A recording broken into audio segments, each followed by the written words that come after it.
High-powered delegation from Ogun State government visit attacked communities in Yewa land.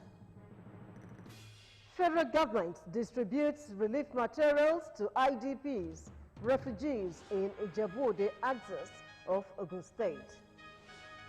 World Health Organization expresses worry over resurgence of Ebola as Liberian President Weah puts country's health authorities on alert.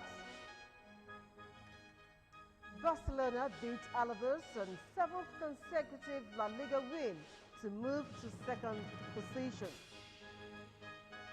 Unity is strength. When there is teamwork and collaboration, wonderful things can be achieved. You're welcome to OGTV News. I am Mojisola Sholaja. The government of Ogun State has assured residents of the state, especially those of Yewa South and Yewa North local government areas, of adequate security of lives and property.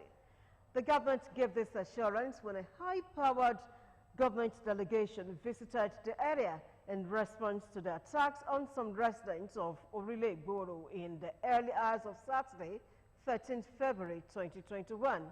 Governor's office correspondent Tunde Olaniro reports that the residents of the state were urged not to take laws into their hands, but cooperate with the government and all security agencies to prevent a repeat of such incident.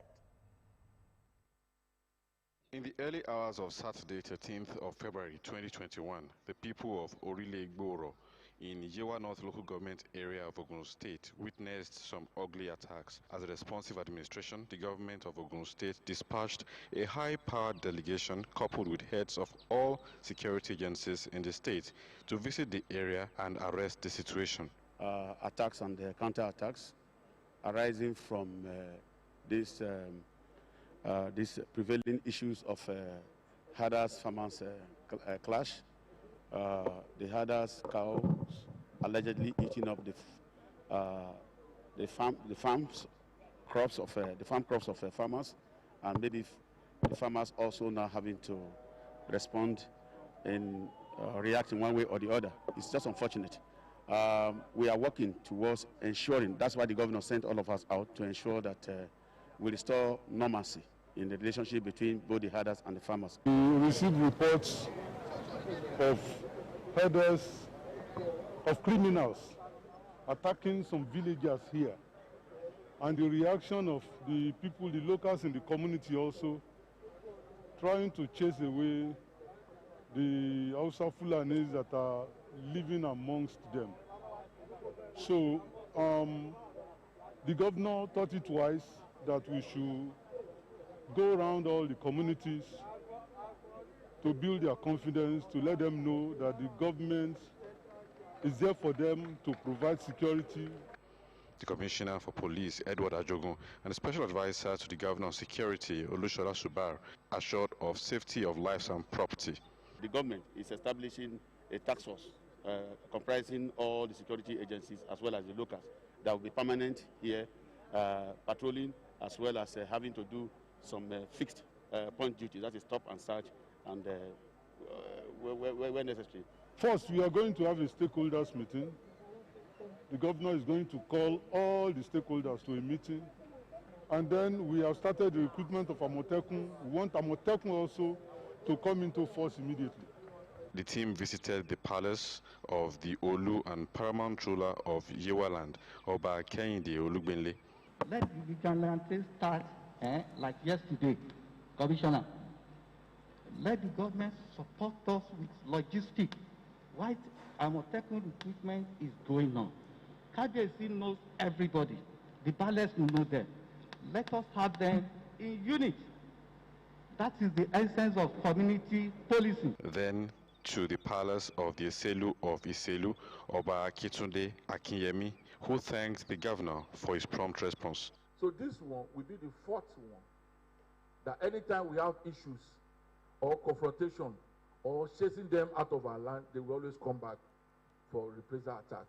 is something we all used to know. This is the fourth one. The government team addressed the people at Ibeshe, Ilaro, and Ojaudo, urging them to calm down and not be agitated. We should not take law into our own hand. If you are saying we don't want Fulani in our midst, the Fulani can say don't want Yoruba in their midst over there, and there will be national crisis. We cannot afford to go in that direction.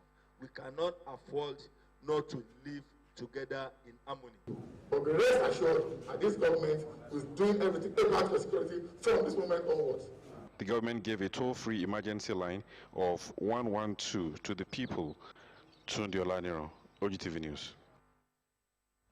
Households got 44.62 billion naira intervention funds to alleviate hardships from COVID-19 as of the end of November, according to figures obtained from the Central Bank of Nigeria. The CBN disclosed that the figure rose from 35.43 billion naira as of July, according to its monthly economic reports. The Central Bank of Nigeria stated that in October 2020, the federal government initiated a special grant project for rural women with a target of empowering over 700,000 women with a grant of 20,000 naira each to cushion the effect of the COVID-19 pandemic on rural households. Consequently, it added the disbursement of the grant commenced with disbursement to over 150,000 poor rural women across the 36 states of the Federation and the Federal Capital Territory. The grant was expected to increase beneficiaries' access to the financial capital required for economic activities in targeted areas and contribute towards improving living standards by providing opportunity for the beneficiaries to increase income levels and enhance food security. In addition, it added, the federal government, through the Ministry of Youth and Sports Development, launched the Digital Skill Acquisition, Employability, Entrepreneurship and Leadership Initiative to boost youth development and reduce youth unemployment in the country. The federal government has distributed relief materials, food items to those in need in Ijebu-Ode, Odogbolu and Ijebu Northeast Federal Constituency. Mrs. Margaret Ngozi Okego, Zonal Director, National Commission for Refugees, Migrants and Internally Displaced Persons, performed the flag-off and handed the materials over to member of the House of Representatives, Honorable Kolapo Oshosoya, who represents the constituency for immediate distribution. Bumi Adigun reports. They are refugees, migrants, returnees, and internally displaced persons in Ijebu-Ode, Odogbolu, and Ijebu Northeast Federal Constituency. And the federal government, through its relief materials distribution across the country, is putting smiles on their faces.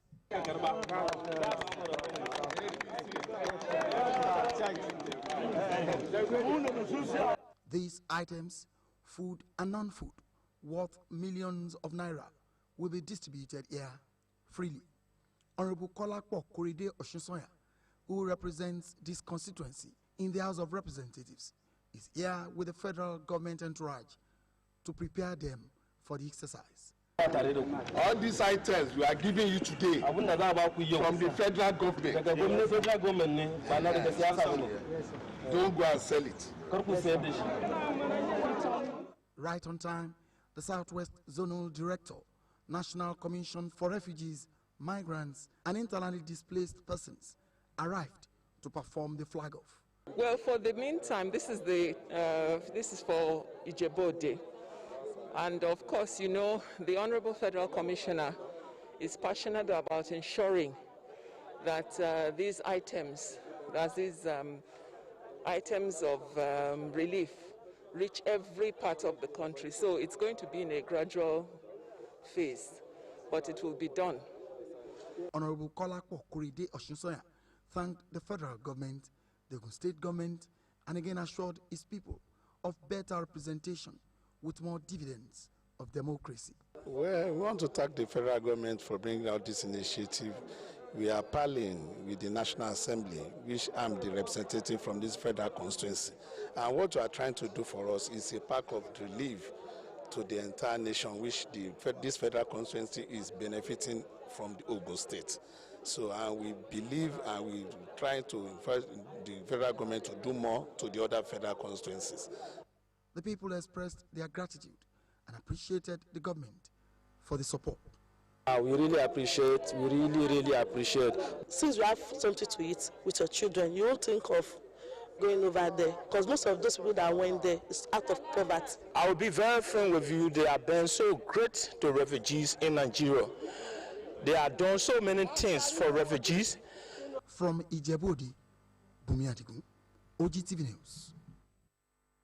An essential function of primary education is effective communication skills that will enable pupils to be relevant to the social and economic development of the nation. This was the view of respondent who spoke on the importance of primary education to child development. Olajumoke Oladipupo reports. In the 19th century, Western Europe made primary education compulsory as foundation for attainment of higher education. Section 4 of the National Policy on Education described primary education as the duration given in an institution for children aged between 6 to 11 years plus. This implies that primary education is synonymous with what could be best described as a foundation role in the entire education process, as it helps to equip children on the basics that is needed to communicate effectively. One of the major issues that we find now in our own generation is that from the basic level, attention has not been given. The same way these schools have existed from the 80s is still the way they are. When you look at primary education, it's called basic education. And as a lecturer in the university, I found out that if this foundation is faulty, then it will affect the performance of students even to the tertiary institution. According to respondents, primary education ensures that the child is not deficient in the area of character and also helps such child to get acquainted with the essentials of what is morally expected of him or her within the confines of the society. Government needs to look very seriously into that aspect of education, because that is the foundational level. And if you don't get it right there, it distorts and affects other levels. So, and when you look at education generally, it's one of the ways in which you develop individual. It's one of the socialization process. We call the schools an element of socialization process. And socialization is the process you integrate members into the society.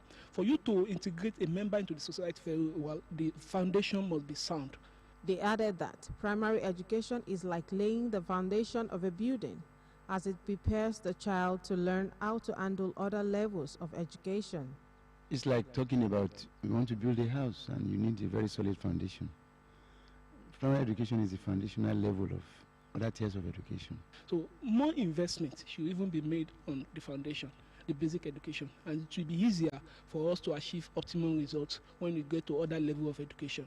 They emphasized that primary education should be given much attention, as it teaches the child to develop and uphold rich cultural and social values, which helps to form the child into a decent individual. Olajumoke Oladipupo, OGTV News. Thank you, Jumoke. We'll go on a short break to be back.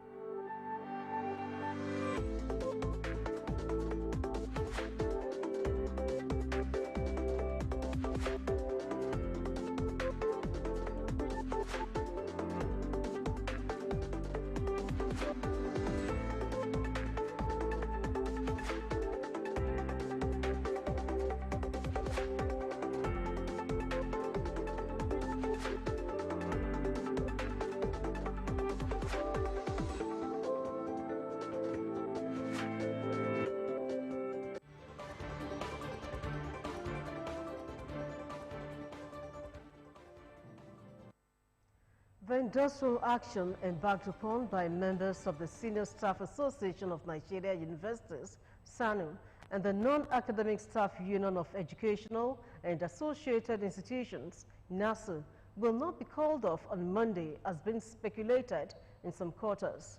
National President of SANU, Muhammad Ibrahim, said those saying the unions had agreed to call off the strike were not saying what truly transpired at the weekend's meeting with the unions.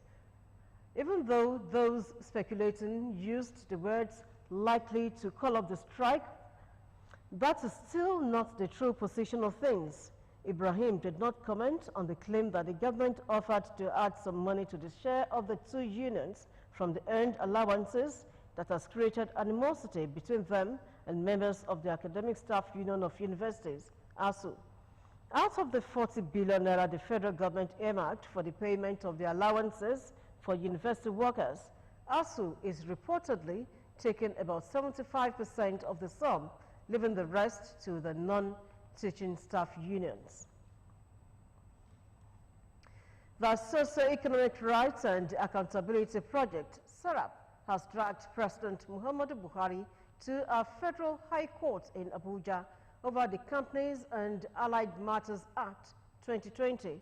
In a statement issued on Sunday, SERAP said it asked the court to stop Buhari from using draconian provisions of CAMA 2020 to target activists, arbitrarily merge private associations,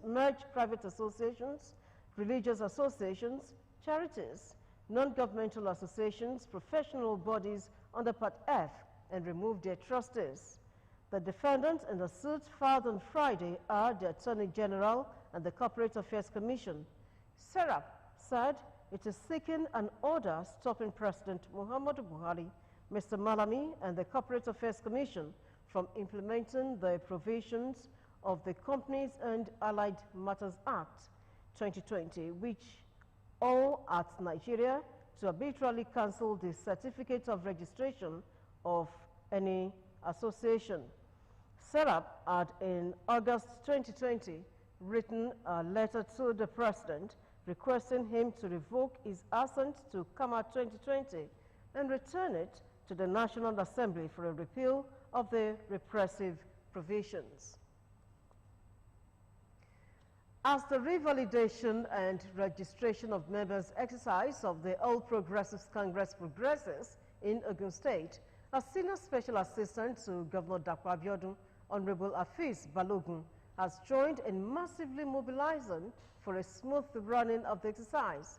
Honorable Balogun, who is from Abeokuta South local government area, has made some donations for the success of the exercise in all 289 polling units in the council area, while urging people living within the local government to go all out and register with APC. Balogun said the exercise will go a long way in strengthening the followership base of the party. He extolled the leadership qualities of the state governor, Prince Dapo Abiodun, saying, under him, APC has made tremendous progress in the state. An armed robbery suspect who had been terrorizing Obada-Oko and its environs, Ibrahim Fatai, also known as Emir, has been apprehended by men of Ogun State Police Command. The suspect, who violently dispossessed one Tijani Sadiq of 120,000 naira and 2 bags of rice along Ararami Street on the 5th of February 2021, was cited by the victim, who quickly alerted the police.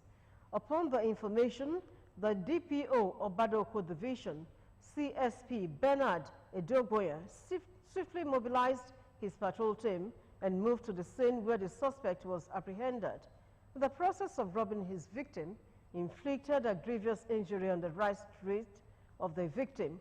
According to Ogun State Police Command Public Relations Officer DSP Abimbola Oyeyemi, preliminary investigation revealed that the suspect, who is a leading member of AF confraternity, led hoodlums who vandalized Obada-Oko Divisional Headquarters on the 21st of October 2020 during the NSAS protest. He has confessed to many cult-related fracas in Obada-Oko and its environs. Meanwhile, the Commissioner of Police, CP Edward Awolowo Ajogun, has ordered the immediate transfer of the suspect to State Criminal Investigation and Intelligence Department for further investigation. He also directed that efforts should be on to apprehend the remaining members of the gang in order to put an end to the nefarious activities in the area. The Lagos State Police Command on Sunday condemned the molestation of some arrested NSAS Season 2 protesters who were packed in a bus by some individuals after their arrest on Saturday. The Commissioner of Police, Lagos State Command, CP Hakeem Odumosu, who was picked by the Unprofessional and Inhuman Act, has ordered the Deputy Commissioner of Police, State CID Panti, DCP Adegoke Fayoade, to analyze the video and bring to book whoever that must have been responsible for the act. A video has been circulating on social media showing the molestation of some arrested protesters in a bus after their arrest at Lekki Toll Gate, Admiralty Plaza. CP Hakeem Odumosu reiterates that as much as the command is resolute in enforcing all laws in the state, it will not deviate from the standard operating procedure of the Nigeria Police Force and provisions of the law in discharging its duties, noting that the command will fish out those responsible for the molestation and ensure they are punished for their unprofessional conduct. It further urges Lagosians to be law-abiding and maintain peace at all times, as the police and other security agencies will not allow any violence and breakdown of law and order in any part of the state. 5 days after she was kidnapped at gunpoint at rail line access of Woji Akpo local government area of River State, Mrs. Chide Beroya, a reporter with the Nigerian Television Authority, Port Harcourt Zonal Office, has regained her freedom. The nursing mother was said to have been released by her abductors in the early hours of Sunday. The mother of 3 was abducted at about 8 in the night last Tuesday. The details of her release were still sketchy. A source said she was earlier taken to the hospital for medical examination and has since rejoined her family. When contacted, spokesman of the State Police Command, Nnamdi Omoni, confirmed her release, describing it as a Valentine gift to journalists. There is need for government to fortify the security architecture and provide employment opportunity for the teeming youth in order to curb all social vices across the length and breadth of the country. This was the submission of some Nigerians who spoke with OGTV News on the effect of negotiating with bandits in the country. Yusuf Ganiu reports. The havoc wreaked by armed bandits, which include killing, kidnapping, raping, amongst others, have become a worrisome situation affecting the peaceful coexistence and socio-economic development of the country.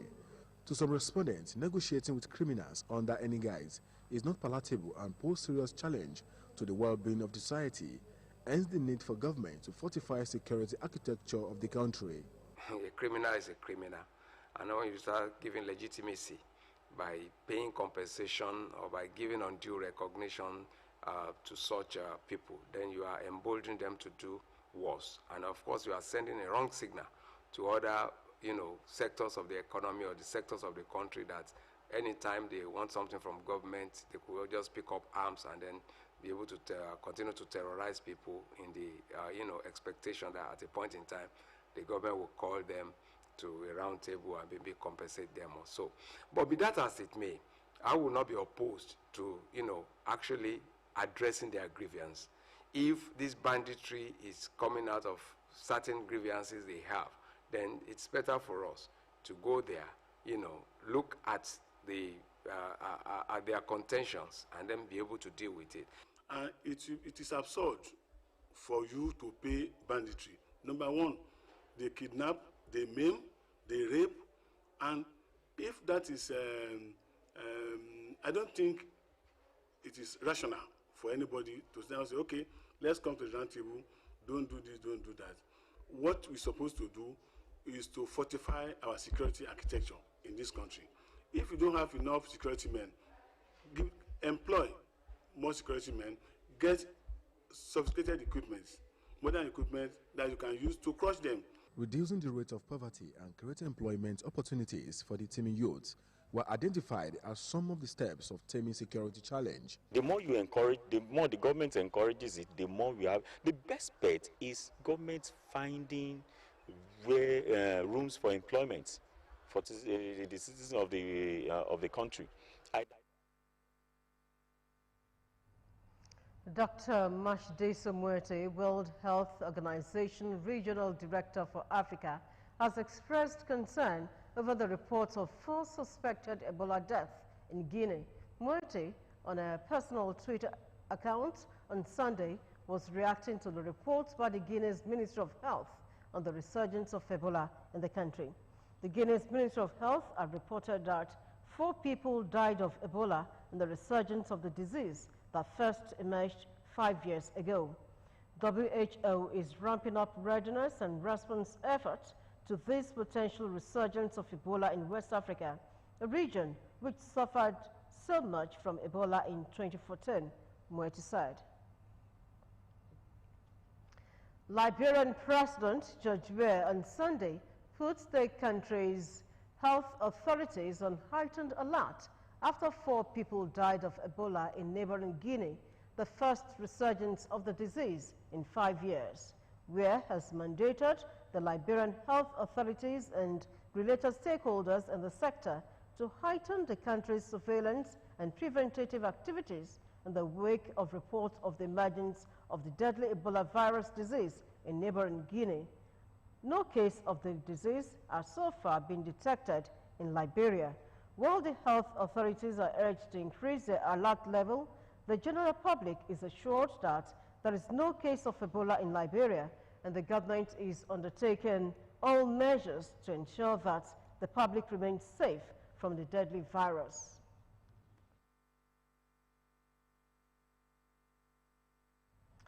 To sports, Lionel Messi and Francisco Trincao scored twice as Barcelona beat Alaves for a 7th consecutive La Liga win. Trincao opened the scoring from a pass by Illich. Both players were making their first La Liga starts, and Messi doubled the lead via the inside of the post from outside the box. Luis Rioja gave struggling Alaves hope. Trincao scored again after Messi's shots was saved, and then the Argentine netted an excellent 25-yard strike before Junior Firpo's close-range fifth. Messi and Trincao's doubles both came on landmark days. Barcelona moved up to second with the victory, albeit 8 points behind leaders Atletico Madrid. From sports, we move to weather forecast.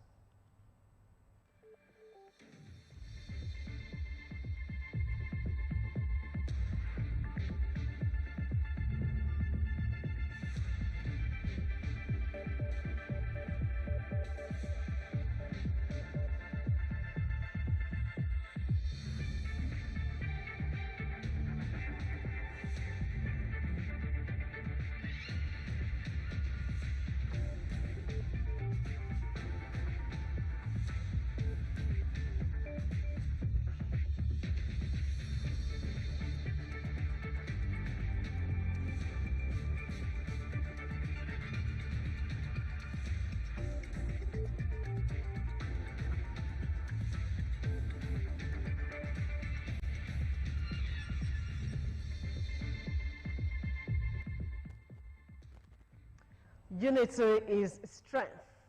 When there is teamwork and collaboration, wonderful things can be achieved. You can now watch us live on these platforms: Apple, Roku, Facebook, and Android devices. You can also watch live on OGTV website, www.ogtv.com.ng/live. Well, thank you for watching the news. Bye for now.